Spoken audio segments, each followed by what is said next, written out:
Last thing I'm going to send you is this little box here.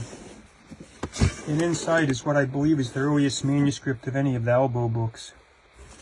It's alphabetical. Everything is handwritten in the doc's handwriting. You can see it's really got the premise of what became the Albo books. You know, handwritten description, alphabetical. You know, when you go through, you know, you can have a description and then you've got Doc's handwritten drawings. Just goes alphabetical, alphabetical. And, you know, in Doc's room ups, you know, so like I said, you could see what's going on here.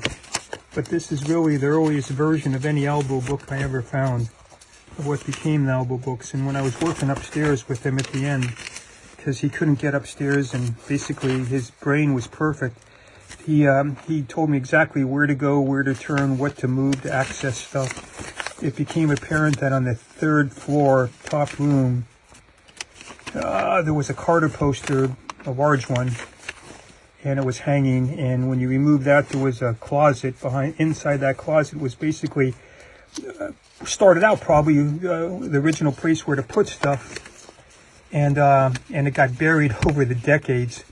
But back there was really stuff like this from his youth, magic from his youth.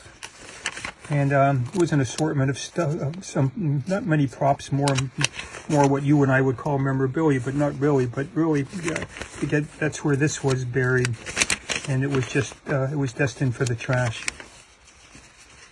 But you could see, really, this is the earliest manuscript of anything. This was probably even before, you know, unconsciously or unconsciously, he was working on Albo books.